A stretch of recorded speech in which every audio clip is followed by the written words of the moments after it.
اور میاں کوئی بہت زیادہ کھا لیتا ہوگا تو وہ کتنا کھا لیتا ہوگا؟ 1 کلو کھا لیتا ہوگا، 2 سیر کھا لیتا ہوگا، لیکن شیر پورے کا پورا جانور ہڑپ کر لیتا ہے، ہاتھی چھوٹا پورا درخت ہڑپ کر لیتا ہے، تو کھانے میں تو وہ پھر ہم سے کثرت رکھتے ہیں۔ یہ کتنے کتنے جانور ہیں جنہوں نے کتنے خوبصورت اپنے لیے گھونسلے بنائے ہوتے ہیں۔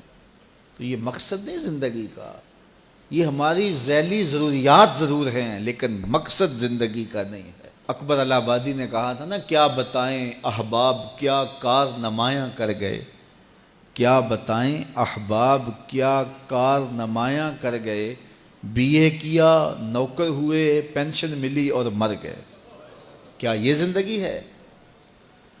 کہتے جی فلاں بندہ رزق حلال کماتا ہے، کسی کو ضرر نہیں دیتا، بس ٹھیک ہے، اچھی بات ہے، لیکن یہ کام تو چیونٹی بھی کرتی ہے۔ صبح اپنی بل سے نکلتی ہے، اپنی خوراک ڈھونڈتی ہے، کسی کو ضرر نہیں پہنچاتی۔ چیونٹی کا مزاج دیکھا ہے کہ وہ آ رہی ہے تو آگے آپ کو چیز رکھتے تو وہ راستہ بدل لیتی ہے، وہ مزاحمت بھی نہیں کرتی، خود کھاتی ہے، بچوں کو کھلاتی ہے، موسم برسات کے لیے جمع بھی کر لیتی ہے۔ اور یہی اگر وظیفہ حضرت انسان کا ہو تو پھر یہ اشرف کیسے ہے؟ یہ ایک وظیفہ تو چیونٹی بھی ادا کرتی ہے۔ گھونسلے تو اچھے جانور بھی بنا لیتے ہیں، یہ اچھا گھر بنا لیا تو یہ کامیاب کیسے ٹھہرا؟ اس کی زندگی کا کوئی مقصد تھا۔ یہ اشرف المخلوقات ہے، فرشتوں کی پیشانیاں اس کے آگے یوں ہی نہیں جھکائی گئی، اس کو شعور و فہم سے یوں ہی نہیں نوازا گیا، اس کو امانت یوں ہی نہیں سونپی گئی۔ وہ امانت جس کو پہاڑوں پہ پیش کیا تو پہاڑوں نے کہا ہم نہیں اٹھا سکتے، چٹانوں پہ پیش کیا گیا انہوں نے کہا ہم نہیں اٹھا سکتی، آسمانوں پہ پیش کیا گیا آسمان کہتے ہمارے بس کا روگ نہیں، زمین نے کہا میری چھاتی تو بہت چوڑی ہے لیکن یہ بار امانت میں نہیں اٹھا سکتی، سمندروں نے کہا ہمارے بس کا روگ نہیں ہے، فحملھا الانسان، انسان نے کہا یہ بار امانت میں اٹھاؤں گا، یہ بوجھ میں اٹھاؤں گا۔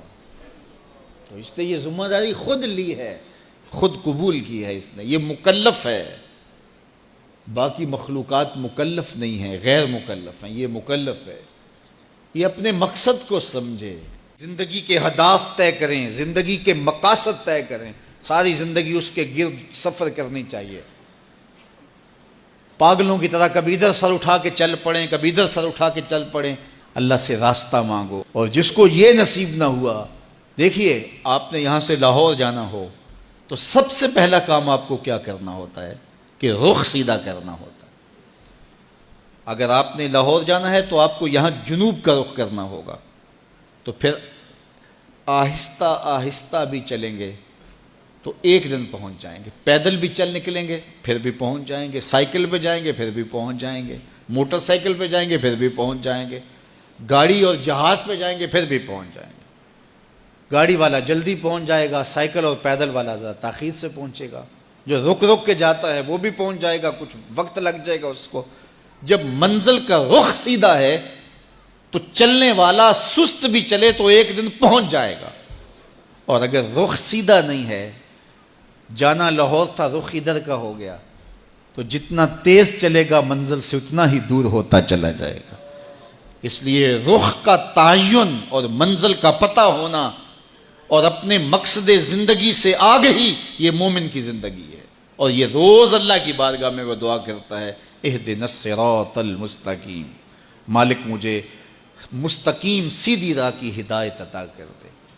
اور جس کے پاس یہ نہیں ہے اس کے لیے اضل السبیل کا کہا گیا، وہ بھٹکا ہوا مسافر ہے۔ آہستہ چلو لیکن منزل کا تعین کر کے بڑھو، بڑھتے رہو، منزل تمہارا استقبال کرے گی۔ حضور نے فرمایا اللہ اس شخص کے چہرے کو تر و تازہ رکھے جس نے میرے سے کوئی حدیث سنی، پھر جیسے سنی اس کو ویسے آگے پہنچا دیا۔